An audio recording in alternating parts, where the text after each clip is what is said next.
transmitido en vivo por Radio Plantón de la sección 22 del Magisterio Democrático de Oaxaca. Saludos a los compañeros de Oaxaca. Y también por la Radio Universidad de Oaxaca, también está siendo transmitido en vivo.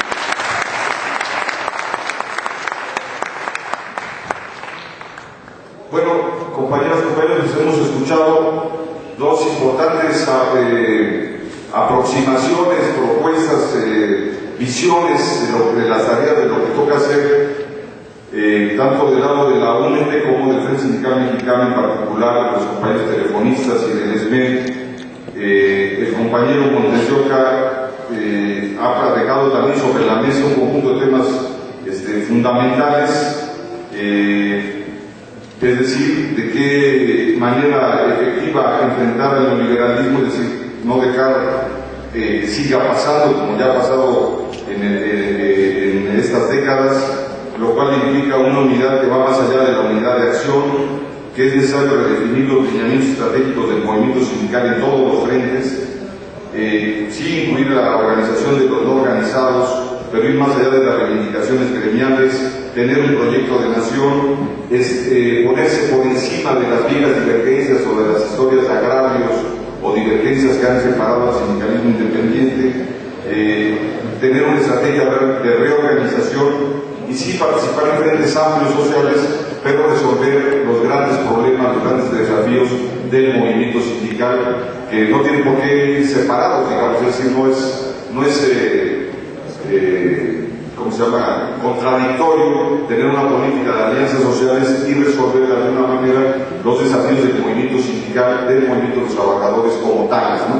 Entonces, bueno, hay un conjunto de propuestas, de visiones, concretamente desde el Frente Sindical Mexicano, la propuesta de iniciativa de la creación de una central unitaria de trabajadores que agrupa el sindicalismo independiente y organiza a los no organizados, pero evidentemente que implica, pues, como planteado como un reagrupamiento de todas las fuerzas y que está en discusión, no es algo que esté constituido, sino que es algo que está en discusión, en promoción, en construcción, ¿no? Bueno, en todo caso, ahí están estos dos planteamientos y ahora vamos a escuchar lo que son la visión de otro actor sindical importantísimo en nuestro país, como es el Sindicato Minero Metalúrgico, en voz de su secretario de organización, el compañero Isidro Pérez.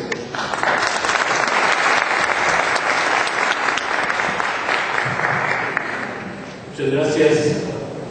Buenas tardes. Como ya es costumbre, nosotros los mineros les traigo un afectuoso saludo de don Napoleón Gómez Urrutia, nuestro secretario general. Y bueno, trataré de ser breve, primero por lo del tiempo y segundo porque ya mis compañeros que me antecedieron en el resto de labores de alguna manera han dado el panorama de que estamos viviendo con esta embate del neoliberalismo a todos los niveles. Y bueno, es importante de alguna manera, pues, que yo pueda centrarme en el tema, que es qué hay que hacer en México prácticamente para frenar los embates del neoliberalismo. Nosotros en el 2006, ustedes ya lo saben, se gestó desde el gobierno con la colaboración de los grandes capitales del sector minero metalúrgico y sobre todo con los medios de comunicación, decidieron desaparecer en aquel entonces al sindicato minero y pensaron que como éramos un sindicato que siempre nos hemos dedicado a trabajar, a generar la riqueza, a extraer la riqueza del subsuelo, pensaron que nos iban a derrotar y que nos iban a desaparecer de un plumazo. Estaban completamente equivocados y hoy podemos decir que qué bueno que se dio ese golpe en contra de nuestro sindicato. Porque hoy podemos decir que en aquel entonces estábamos como en un momento de letargo. Las cosas están bien, las cosas marchan bien, entonces no tenemos por qué involucrarnos en nada que afecte la estabilidad de nuestro sindicato. Y vuelvo a repetir, qué bueno que se dio esa represión en contra de nuestro sindicato, porque de ahí en adelante pusimos a consideración nuestra situación como organización sindical. Y ahorita es importante retomar algunas de las preguntas que se hacían ayer al compañero Fernando López y al compañero Jaques de la CUT, en el sentido de que era importante que se analizara, y aquí lo decía claro y textualmente un compañero del SME, o sea, la solidaridad de templete. Y yo retomo esa expresión porque en aquel entonces, precisamente al sindicato de mineros le pasaba lo mismo. ¿Qué es lo que hicimos en aquel entonces con esa visión de don Napoleón Gómez Urrutia, nuestro secretario general? Voltear a la solidaridad del movimiento obrero a nivel internacional. Y fue como tuvimos contacto con los United Steelworkers de Estados Unidos y Canadá, en aquel entonces con la FITIN, que hoy es parte de un organismo sindical muy importante de la industria Global Union, que agrupa más de 50 millones de trabajadores a nivel internacional. ¿Y cuál fue nuestra sorpresa? Que ese apoyo solidario a nivel internacional, hoy podemos decir que rindió frutos, sin contar, claro, siempre con las organizaciones nacionales sindicales que siempre nos han dado el apoyo y que hoy agradecemos y refrendamos por lo consiguiente el mismo apoyo a los compañeros electricistas del SME, a la UNT y a las demás organizaciones sindicales democráticas e independientes hoy aquí representadas. Pero también pudimos ver que había necesidad de reagrupar a nuestros propios afiliados, porque como ustedes deben saber, nosotros tenemos presencia en 22 estados de la República Mexicana, con distintas maneras de ser, la idiosincrasia variable de un estado a otro.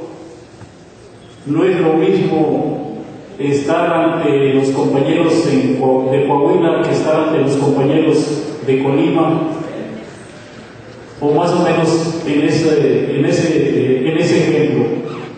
Entonces tuvimos que reinventar los métodos de lucha, y fue donde nos planteamos la alternativa de decir: o nos reagrupamos, o nos unimos y luchamos, o nos van a acabar. Y fue entonces cuando también decidimos darle prioridad a nuestra lucha y a nuestro movimiento, sin desatender las demás necesidades que tenían nuestros agremiados. Y me refiero en el sentido de que la lucha principal, lo prioritario era defendernos en contra del monstruo de tres cabezas, y me refiero al poder económico de los empresarios mineros, al poder mediático y al poder del Estado. Y ustedes se imaginarán la angustia que sentíamos nosotros cuando de alguna manera solicitábamos el apoyo y la presencia de todos los sindicatos y de todos los obreros del país, y que nomás obteníamos la respuesta de los compañeros aquí presentes que ya he mencionado. Pero eso de ninguna manera nos puso a pensar si teníamos o no teníamos que continuar. Habíamos decidido continuar en la lucha y habíamos decidido que si había que agarrarnos de un clavo ardiente lo íbamos a hacer, pero el sindicato minero no lo iban a desaparecer. Y hoy precisamente que quiero yo trasladar eso a lo que nos tiene aquí. Estamos planteando la necesidad de crear un frente único de trabajadores, un frente único de la defensa de los derechos de los trabajadores y, por qué no decirlo, de los campesinos, de las organizaciones no gubernamentales, de los jóvenes. ¿Por qué?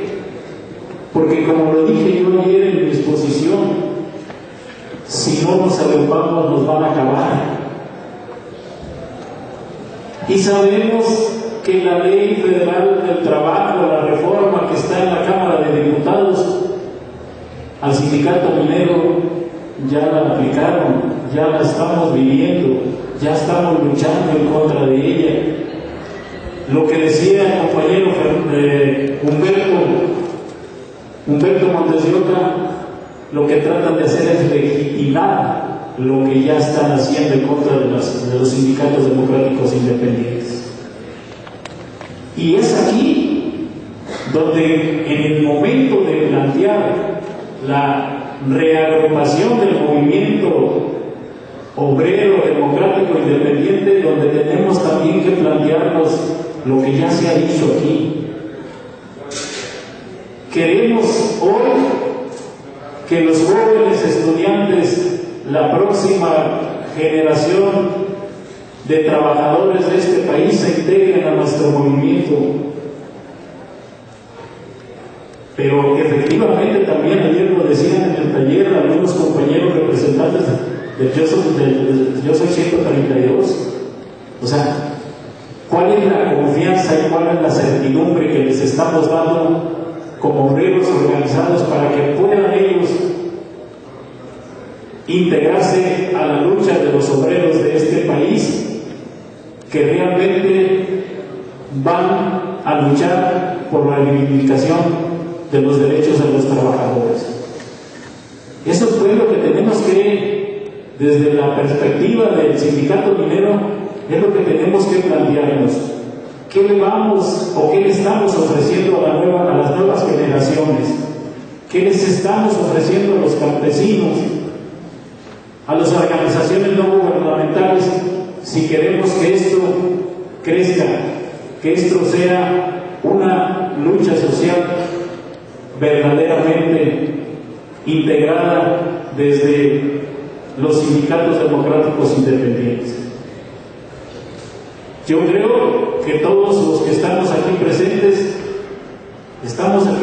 porque somos activistas y porque somos luchadores sociales, pero más que nada porque en nuestra organización o en nuestra central o en nuestra unión hay un problema específico y que nos hemos visto en la necesidad de integrarnos para darle solución a nuestro conflicto.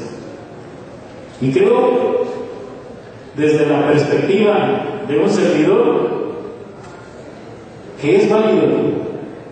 Pero también ayer se decía un dato importante que nos decía el SIGLA, los compañeros del SIGLAS, que aproximadamente cerca de 19,000 sindicatos, uniones, y ahorita lo acaba de manifestar Héctor de la Cueva, la verdad es que no se tiene la estadística de cuántas representaciones de obreros, de campesinos están integradas, y cada una con su problema específico. Eso es campo fértil para el gobierno neoliberal, es campo fértil para los sindicatos corporativistas. ¿Por qué? porque también lo manifestaba el compañero Humberto Montes de Oca. Si estamos disgregados, si cada quien estamos viendo nuestro problema, lo cual es válido, esto es bien importante que para el gobierno neoliberal que así nos mantengamos. ¿Por qué? Porque va y golpea al sindicato minero y nadie dice nada. Van y golpean a los compañeros del UNTIC y pues lo analizamos. Y vuelvo a retomar lo que decía el compañero del SME, la solidaridad de Perpetua. Aquí, de discursos, de apoyos, de solidaridad, se oye muy bien, compañeros. Pero precisamente, preguntémonos, ¿realmente estamos apoyando la lucha del SME, de los mineros, del UNTIC, del Yo Soy 132?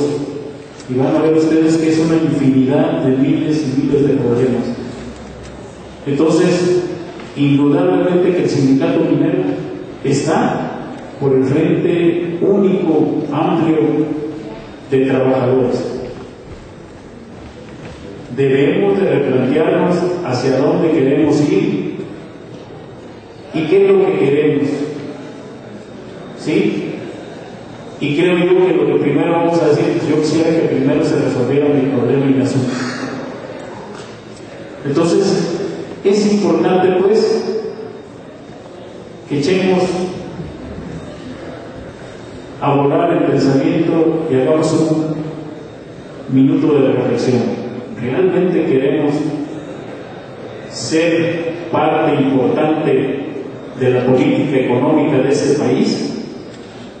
Y demos el paso, pero con tareas prioritarias que unifiquen verdaderamente a la clase trabajadora, que los jóvenes, los campesinos, las organizaciones no gubernamentales, los trabajadores que no están sindicalizados tengan la certeza de que se van a incorporar a un movimiento realmente que va a velar por los intereses de todos y cada uno de los trabajadores.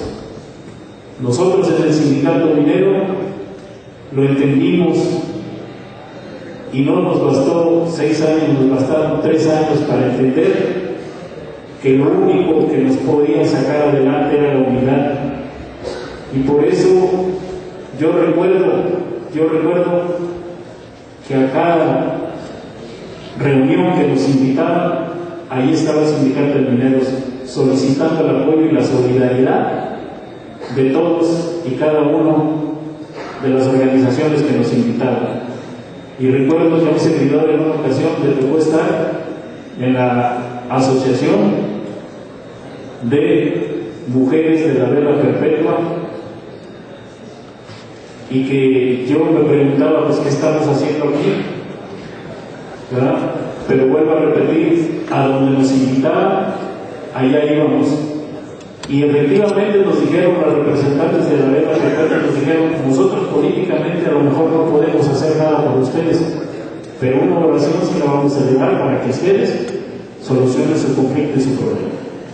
Hoy es precisamente lo que tenemos que hacer, creo yo, y prueba de ello es que aquí está un representante de la industria Global Union con nosotros, que están representantes de Brasil y que desafortunadamente no pudo estar gente de Argentina, pero no hay otro camino, compañeros. Tenemos que unificar los esfuerzos y dar prioridades a este nuevo frente amplio de trabajadores y campesinos, jóvenes, estudiantes. Solo eso nos va a poder sacar adelante. Nuestros cuadros en el sindicato minero, antes nosotros ni por aquí nos pensábamos que teníamos que capacitar a nuestra gente, hoy lo estamos haciendo, estamos impartiendo capacitaciones con el apoyo del SILAS, con el apoyo de otras organizaciones a nivel nacional y a nivel internacional. Y bueno, hoy podemos decirles y con mucho orgullo, y quiero presumirlo, que el sindicato minero está más fuerte, de pie, estamos debidamente legalizados, hemos actuado tanto jurídica y legalmente hasta donde hemos podido. No voy a exagerar toneladas de papeles, pero sí miles de kilos de amparos, de protestas, de inconformidades a nivel nacional y a nivel internacional. Pero recordemos una cosa: a los sindicatos democráticos independientes, para nosotros no hay ley que valga. Única y exclusivamente la ley que prima en contra de nosotros es la ley del más fuerte, y solamente vamos a ser más fuertes si nos unimos en una sola central de trabajadores democráticos independientes, agrupando a los jóvenes, a los campesinos, a las organizaciones no gubernamentales, con el apoyo a nivel nacional e internacional. Créanme que lo demás es pan comido, compañeros. Pero la reflexión sería: si seguimos disgregados, si cada quien sigue viendo su problema como suyo, lo cual, no lo repetir, es válido, no nos van a hacer caso y ni siquiera vamos a incidir en la vida política de este país. Muchas gracias.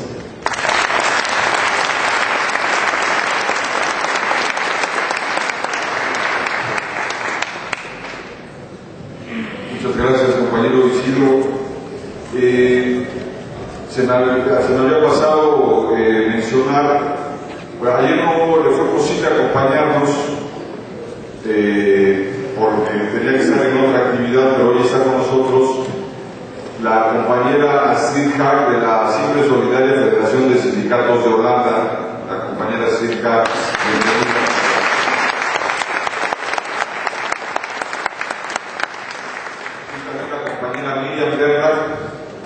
consultora también de la FDD.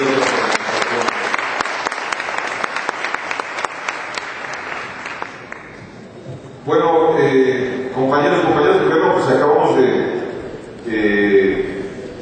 escuchar los planteamientos del sindicato minero, también colocando sobre la mesa temas centrales en el debate que nos ocupan. Como decía él, en algún momento se planteaba la gracia de que aunque fuera de un trago ardiente y han recurrido a todo, pero definitivamente una de las cuestiones que él acentúa es la necesidad del agrupamiento y de la unidad y plantear problemas estratégicos que efectivamente están puestos para todos independientemente del debate, que es qué hacer con la juventud y sobre todo con la juventud trabajadora. Está este diálogo que citaba él con los 132, donde efectivamente pues el problema es el movimiento sindical, qué estrategia se da para ganar a esa juventud para lo que sigue en la lucha en el país, ¿no? Y bueno, como la fragmentación que existe, esa terrible fragmentación, pues es el terreno propicio para que siga avanzando el neoliberalismo, y propone un minuto de reflexión pues para preguntarnos realmente qué paso toca dar más allá de las inercias, digamos, de lo que hemos venido haciendo en el pasado, y dice sí a crear una organización, habla de un frente único de trabajadores que pueda ser incluso una nueva central, una marca de organización de todo el sindicalismo, de las organizaciones de trabajadores, pero que se plantea la juventud, incluso habla del movimiento campesino, en fin, una organización o una unidad que dé para propósitos sociales muy amplios. Bueno, ahora vamos a dar la palabra por último para terminar este panel a otro actor central en la vida sindical mexicana. Estamos hablando de un movimiento democrático dentro de un sindicato oficial, pero no estamos hablando de cualquier corriente o de cualquier movimiento. Estamos hablando de una organización que ya tiene décadas y que agrupa a muchísimos trabajadores. Estoy hablando de la Coordinadora Nacional de Trabajadores de la Educación.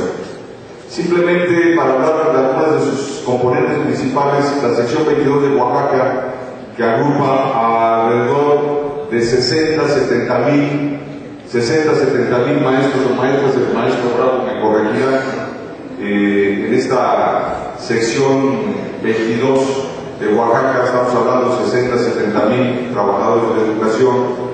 La sección 18 de Michoacán, que irá más o menos por ahí, como 60 mil. En la sección 18 de Michoacán, que también es democrática, y así podemos recorrer. Estamos hablando de una coordinadora que agrupa muchos miles de trabajadores. Es más, si esa coordinadora quisiera ser sindicato, en el momento que fuera sindicato sería uno de los sindicatos más grandes del país. De eso es de lo que estamos hablando. Sería uno de los sindicatos más grandes del país, con 200-300 mil miembros. Y está con nosotros para hablar de la perspectiva desde el Magisterio Democrático, desde la Coordinadora Nacional de Trabajadores de la Educación, como decía el compañero Francisco Bravo, secretario general de la sección 9 de maestros. En la sección 9 de maestros del Distrito Federal de Educación Básica también hablamos de los 60.000 trabajadores, 58.000 maestros y maestras de educación básica agrupados en la sección 9 democrática de la Coordinadora Nacional de Trabajadores de la Educación. Y pues entonces, para dar la voz a un factor central del movimiento sindical democrático independiente de México de larga trayectoria, el maestro Francisco Bravo, secretario general de la sección 9 de maestros de la Ciudad de México.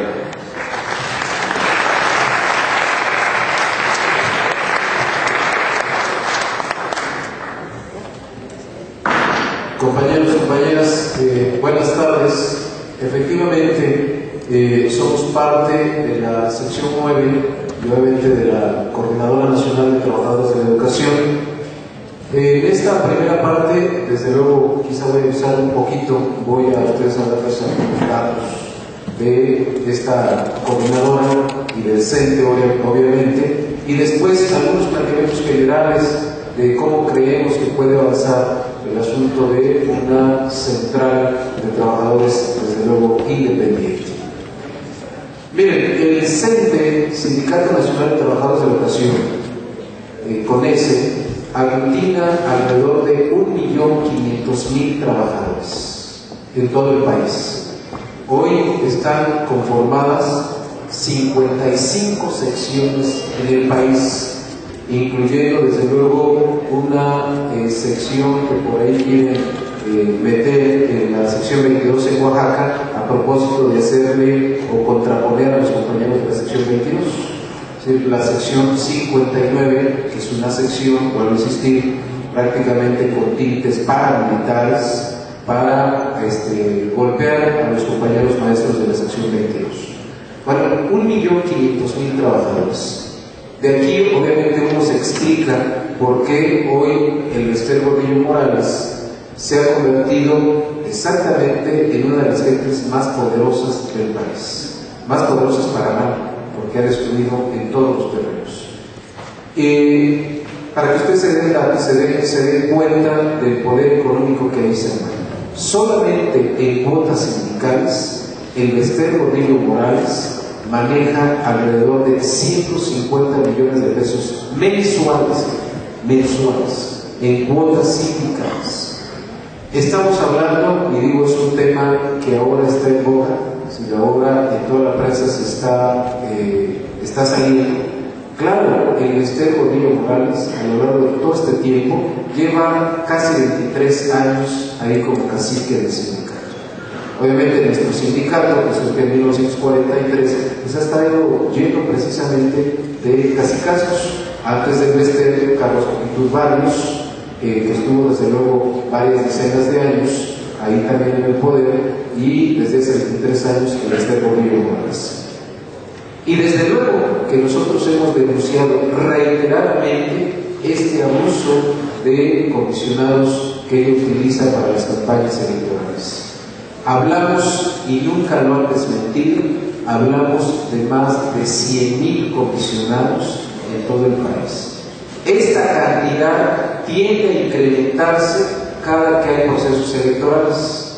Y el Bester Gordillo Morales pues ha pactado con todos los partidos políticos. A veces lo hace con el PRI, a veces lo hace con el PAN, a veces lo hace con el Verde y desde luego en algunas entidades lamentablemente con una fracción del propio PRD. Es decir, en Puebla, ahí está el ejemplo claro, el PRD entró a la elección de un gobernador que hoy tiene cesados a más de 40 compañeros por no aplicar la prueba de enlace en el ciclo pasado.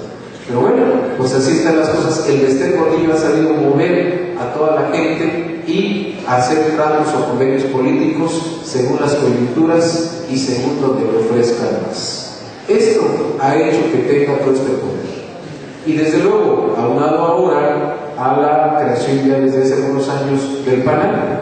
El PANAL, pues obviamente que fue creado con el dinero de las cuotas de los maestros y desde luego que tiene que ver con todo este ejército de miles de jefes que ella mueve cada que hay elecciones o que tienen que negociar. Sí, ahí está mucho de la explicación: recursos materiales, recursos financieros a raíz. Y esto de las cuotas, les estoy hablando que solamente es una entrada. La otra entrada es la que el gobierno federal, los diferentes sexenios le han entregado para programas de vivienda, con un programa que se llamó VINA y que nunca entregó cuentas, y que estoy hablando de varios cientos de millones de pesos. Así están las cosas. Es decir, se trata de un monstruo que obviamente lejos de defender a los trabajadores, nos ha sumido en muchísimas cuestiones complicadas. En el recuento que tenemos, la Coordinadora Nacional de Trabajadores de Educación, no somos un sindicato independiente del CENTE, somos una corriente al interior. Eso lo queremos dejar muy claro. Pero, digo, a propósito de estos comerciales que ustedes ven, ¿no? CENTE con C, CENTE con S. O sea, se apropian del CENTE como si fueran ellos los únicos. Como si nosotros no nos quitaran nuestras cuotas sindicales y aportáramos. Solo que, pues, quieren hacer esta distinción para lavarse o curarse de sangre. La Coordinadora Nacional de Trabajadores de Educación tiene costos elevadísimos a lo largo de todos estos años de existencia que llevamos. Nos fundamos en 1979 y hasta ahora tenemos registrados no menos de 180 muertos en las diferentes comunidades del país. Particularmente este asunto detectado en Chiapas, en Oaxaca, en Guerrero, que es donde tenemos, digamos, que mayor presencia. De los casos más sonados, aquí en el Estado de México, el compañero Isael Núñez Acosta. Y desde luego, compañeros encarcelados, muchos desde luego hemos sido golpeados en diferentes etapas y los costos han sido, como digo, elevadísimos enfrentarnos a este cacicazgo verdaderamente monstruoso. Ahora, hay algunos males por ahí que ya el gobierno federal tiene establecidos y a propósito de este corporativismo amplio. Todos los maestros, todos, prácticamente el 100%, bueno, hablamos de un porcentaje del 95%, todo maestro aquel que se recibe cuando regresa a las normales, en automático ya pertenece al CENTE. Ya pertenece. No le preguntan nunca si quiere pertenecer o no. Pertenece ya y de manera inmediata le quitan sus cuotas sindicales. Es una situación anómala, ilegal. O sea, ¿en qué lugar del mundo, a lo mejor puede haber algunos, pero en qué lugar se sitúa que, bueno, o sea, tú sales y ya perteneces de facto a un sindicato? No se nos pregunta. Entonces, esa es una irregularidad que tenemos los trabajadores de educación, que repito, alrededor de 1.500.000. La coordinadora, cuando surge, se plantean tres ejes estratégicos fundamentales. Uno, la democratización de nuestro sindicato. Dos, la democratización o contribuir a la democratización del país. Y tres, defender la educación pública. Esto es, Yo creo que hoy es muy pertinente y tenemos que plantearnos como eje estratégico la unidad de todos los trabajadores. Esto tiene que ser, o sea, tendremos que avanzar hacia ello. Bueno, a lo largo de todo este tiempo hemos tenido aglutinación por parte de varios maestros de todo el país. En la actualidad, efectivamente, tenemos hoy presencia en alrededor de 25 estados del país, en unos más, en otros menos. Más, digo mayoritariamente, estamos hablando de los compañeros de Oaxaca, de Chiapas, de Guerrero, de Michoacán, y aquí en el Distrito Federal tenemos una cosa así medio curiosa que ahorita les comentaré de manera muy rápido, pero que también en términos de elección nosotros tenemos la mayoría en la sección. Aglutinamos o hemos podido movilizar a alrededor de 400,000 compañeros de todo el país. Entonces, esto nos habla efectivamente de un potencial enorme que tenemos ahí y que pues tenemos que ir repensando hacia dónde caminamos. Si hoy la perspectiva sigue siendo, o el planteamiento central sigue siendo de organizar al CENTE, o de plano tenemos que ir perfilando otro tipo de proyectos. Aquí en la sección 9 concretamente, que somos 58,000 maestros, aquí convivimos tres secciones, 10, 11 y la 9. Entre las tres secciones somos 180,000 trabajadores. La sección 10 y la sección 11, lamentablemente, la mayoría controlada por el chavismo sindical. La sección 9 no, la sección 9 no está controlada. Tal es así que ahora ellos van a tener un congreso del 18 al 20, donde van a tratar de tener un planteamiento de vendimia para Peña Nieto, es decir, de cómo van a entregar la educación y cómo va a ser el planteamiento político, del 18 al 20. Sí, parece que va a estar así. Y de las 55 secciones, solamente 2 no ha habido convocatoria. Una que es la sección 18 de Michoacán, pero que ahí los compañeros definieron que no entrarían a este proceso. Ellos lo han definido de manera precisa. Y la otra es nosotros, sección 9, no tenemos convocatoria. ¿Saben por qué? Pues porque no tienen el control, porque les podemos ganar este comité y, digo, el protagonismo que podemos tener como sección 9 es bastante amplio. Muy amplio porque es el centro del país y porque obviamente a este gobierno no le convendría en ningún sentido no perder esta parte, digamos, por lo menos legal que ha tenido. Entonces, nosotros estamos, digamos que, discutiendo hoy, y se los queremos plantear, hace 8 días tuvimos un foro sindical y dijimos, como sección 9, fíjense, desde 1998 no se elige un comité democrático, siempre nos han impuesto cosas. El último asunto fue hace 4 años, donde de 666 delegados, por cierto, el número lo puso el Esteban Gordillo, 666, ¿no? El número de la bestia de ese año. Ella es muy creyente en ese tipo de cosas. Bueno, por ahí ya, si leen ustedes el libro de Gil Olmos, van a leer toda esta parte de los chamanes allá en África y las curas, ¿no? Pagó por un chamán hasta $100,000, $100,000 para que un chamán hiciera un trabajo en este. Ella está en ese asunto. Bueno, de los 666 comisionados, hace 4 años nosotros ganamos 500 y nos dieron un chamazo. Y pusieron a otro comité que lo han tratado de sostener, pero que hoy está pulverizado por los maestros y por el movimiento democrático. Hace 4 años ellos se manejan con cuotas y se manejan con cientos de comisionados. El comité que su servidor encabeza desde hace 4 años no tenemos ni cuotas, a pesar de que el Distrito Federal, solo nuestra sección 9, aporta 8 millones de pesos mensuales en cuotas. Pero no tenemos ni un solo centavo, ni un solo comisionado. ¿Y qué hemos hecho como comité? Pues tenemos que trabajar, su servidor y compañeros que están aquí, vamos a escuelas a trabajar, estamos frente al grupo, en la mañana, en la tarde y en la noche vamos a desarrollar tareas sindicales. Y así yo les puedo decir bastante satisfecho que hoy hemos pulverizado a los chavos en el Distrito Federal y que ellos no tienen ninguna opción frente a los maestros. y que ahora estamos pensando nosotros como sección 9 decir, bueno, después de tantos años de que la democracia se ha cerrado en el CENTE, ya estamos planteando, y digo es un tema polémico, la situación de conformar una organización sindical independiente.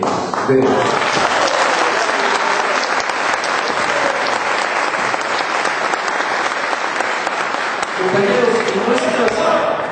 no es un asunto que los dirigentes determinemos o no. Tenemos cada vez más voces en las escuelas y los maestros que dicen, bueno, carajo, si ellos tienen todas las votos, si ellos definen todo, ¿por qué no le entramos a otro proceso? Entonces, ese es un asunto que ahora está en boga y seguramente será un tema, ciertamente es un tema espinoso, difícil, pero que la coordinadora tiene que comentar ya. Bien lo decía Héctor, bueno, la CENTE, si hemos movido a 400,000 maestros, usted se puede imaginar una organización de esas características con carácter independiente. Bueno, pues es un asunto que hoy tenemos que discutir. Sí es un tema complicadísimo, muy difícil, pero que sin lugar a dudas llegó el momento de discutir y de plantear. Entonces, por de pronto como sección 9 tenemos ya un planteamiento político, estamos en esta coyuntura, estamos posiblemente en la perspectiva de empezar a discutir un tema de esta naturaleza. Obviamente tenemos que cuidar que la enorme mayoría de los maestros del Distrito Federal acudamos a una organización de este tipo.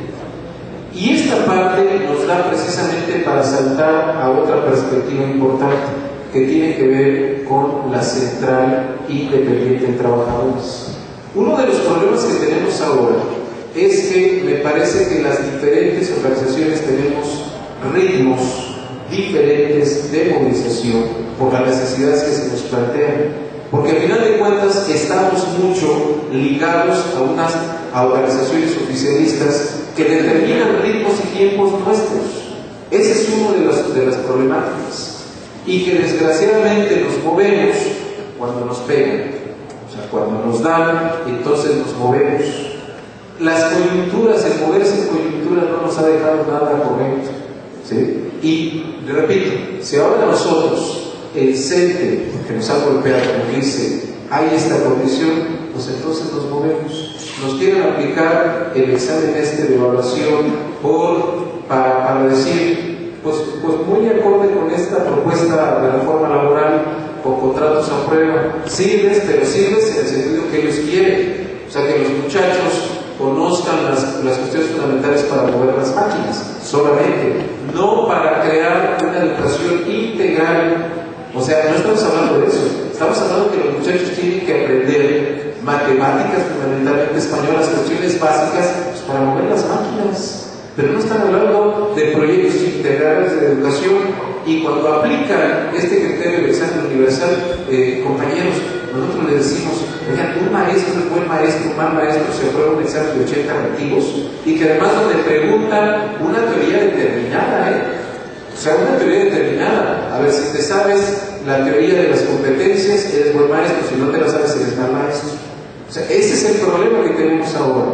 Pero bueno, ahora que nos aplicaron, ustedes vieron lo que nos movilizamos, ¿no? Nos movilizamos cientos de miles, decenas de miles, y efectivamente logramos parar esto. Pero fue un asunto coyuntural, porque estamos ligados a los tiempos de ellos. Entonces, un paso importante me parece para cambiar una central es que nosotros tenemos que definir nuestros propios tiempos. O sea, ¿cuáles son nuestras necesidades? No la que nos vengan imponiendo. Esa es una cuestión que nos parece sumamente importante. Otra parte que nosotros, o particularmente personalmente hemos discutido, es que venimos de una tradición de sobre ideología y sobre política. Es decir, somos poco capaces de a veces ser pragmáticos en la política. Es decir, nos enfrascamos luego en el concepto ideológico de qué va primero y qué va después. Cuando me parece que decimos que nos están poniendo una friega y no decimos, compañeros, la próxima semana hay que salir cientos de miles para parar a estos desgraciados. Pero no, primero decimos, hay que discutir el concepto ideológico, ¿no? Entonces, me parece que tendríamos que eliminar una enorme carga de la discusión sobre ideológica y sobre política para ser más pragmáticos. Esto no quiere decir abandonemos la discusión ideológica. No. Si esto es lo que nos da motor, este es el motor del asunto. Pero no podemos plantearlo en el nivel de que si no resolvemos la cuestión sobre ideológica y política, entonces resolvemos lo otro. No, yo creo que son procesos y toda la organización sindical tendría que hacerlo de manera simultánea, pero priorizando los acuerdos. O sea, si yo les pregunto a todos ustedes, seguramente nos trabajamos en ideologías diferentes, pero si les pregunto también, oigan, ¿y qué no es necesario que la próxima semana nos movilicemos para parar la reforma laboral? Yo creo que todos estaremos de acuerdo. El asunto es entonces, tendremos que cambiar los procedimientos. En la sección 9 yo quiero comentarles que hemos ido avanzando en el asunto ya de decirles, sí tenemos nuestras diferencias y las discutimos, pero avanzamos en pasos concretos.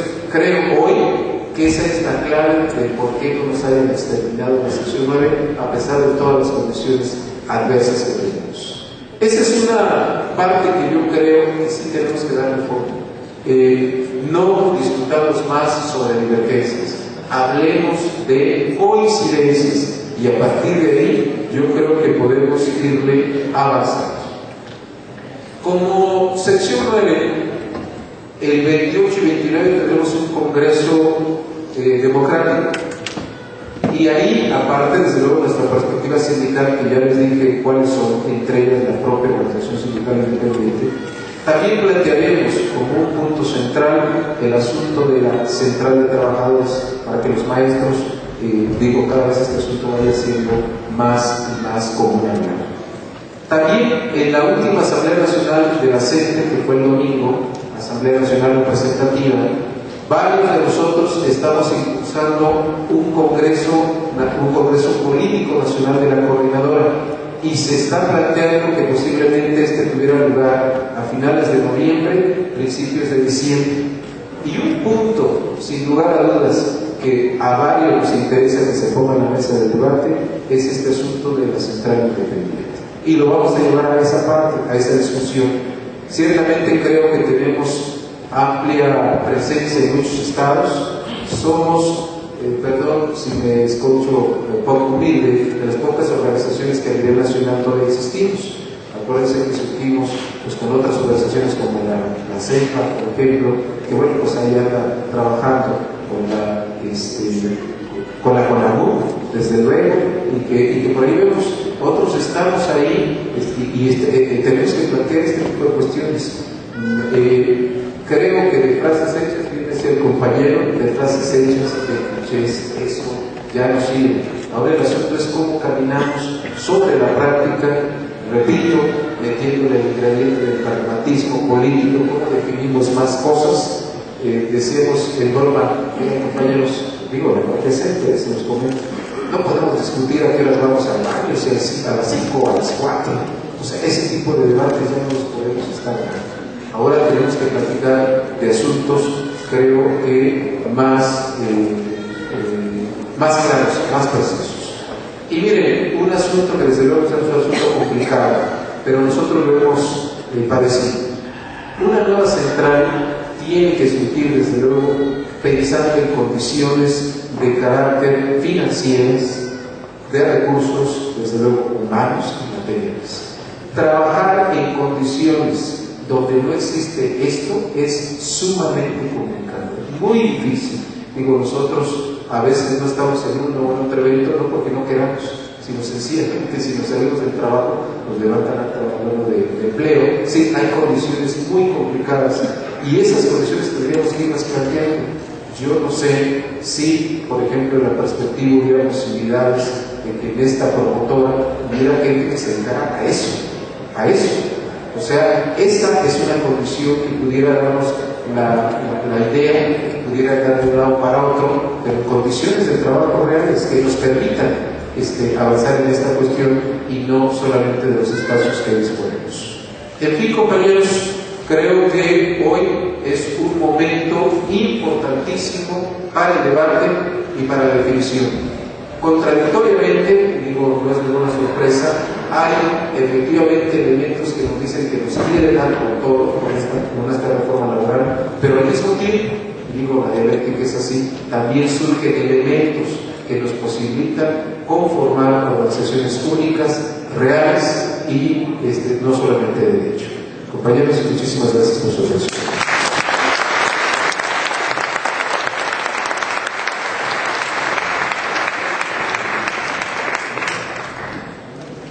Bueno, compañeras, compañeros, muchísimas gracias al maestro Francisco Bravo. Estamos colgadísimos de tiempo, nos parecía muy importante, sin embargo, que todos ustedes escucharan a este panel de estos referentes sindicales nacionales tan importantes, pero es el momento de que podamos separarnos. Ya compañeros están ya muy inquietos porque está su actividad programada. Vamos a continuar, vamos a dar paso al debate sobre lo que ha planteado el panel, pero algunos compañeros y compañeras se van a retirar a sus talleres. Está el taller de la reunión de la Alianza de Mujeres Trabajadoras, el taller de organizadores sindicales, el diálogo con el 132, ya no lo están haciendo porque los compañeros del 132 se tenían que ir, porque van a hacer el grito, creo que aquí en el momento de la revolución por parte del 132 a las 2 de la tarde, entonces no podían esperar. Vamos en este momento a dar 1 minuto, 2 minutos para que los compañeros y compañeras que van a algún taller puedan ver parte final. Y la parte final, pues ya el maestro Bravo también puso sobre la mesa temas muy importantes. El compañero del sindicato minero tuvo que retirarse por tener otras cosas que atender. Los demás ponentes pues están aquí para después responder a las preguntas y comentarios que se realicen por parte de todos ustedes. El maestro Bravo puso sobre la mesa pues asuntos muy importantes desde la perspectiva del magisterio, es decir, el desafío para la propia CENTE, la cuestión de si seguir manteniendo la estrategia de democratización del sindicato dominado por el Estado o ir a otra cosa, una acción muy importante. Y respecto a la unidad, pues él hablaba de que una nueva organización que agrupa a todos los trabajadores es necesaria, tienen que considerarse agendas y ritmos de cada contingente, de cada organización, pero es muy importante no moverse ya siempre por la coyuntura, pero al mismo tiempo no moverse en función de tiempos impuestos desde fuera, sino con los propios objetivos y tiempos del sindicalismo. Compañeras y compañeros, estamos reanudando los trabajos. Si alguien tiene algo que platicar, pues lo puede hacer afuera del auditorio, ¿sí? Entonces, si guardamos silencio, por favor. Bueno, también señalaba el maestro Bravo una cosa muy importante de que hay que, a la hora de hablar de una organización, hay que ser más pragmáticos, decía, meter menos en medio de ideología y más los objetivos concretos, llevar la discusión hacia las bases, como ellos lo piensan hacer en el Congreso político que está planeando la CENTE, y también resolver problemas concretos, porque cualquier organización se tiene que basar sobre recursos, sobre mecanismos concretos que sustenten la organización, el profesionalismo de los cuadros dedicados a la construcción de la organización, etcétera. Pero señalaba, son tiempos de definición y hay que resolver cosas. Es decir, sí hay que resolver muchos asuntos, pero hay que definir lo que toca estratégicamente, porque ya no son tiempos para seguir esperando. Bueno, muy bien, ahí están las diferentes visiones, puntos de vista, propuestas de los diferentes referentes sindicales, y vamos a pasar a un periodo de debate que se nos ha acortado porque vamos atrasados, pero vamos a abrirlo. Entonces, puede haber tanto comentarios como preguntas, pero puede haber preguntas a los ponentes o comentarios directamente sobre los temas que ellos colocaron sobre la mesa.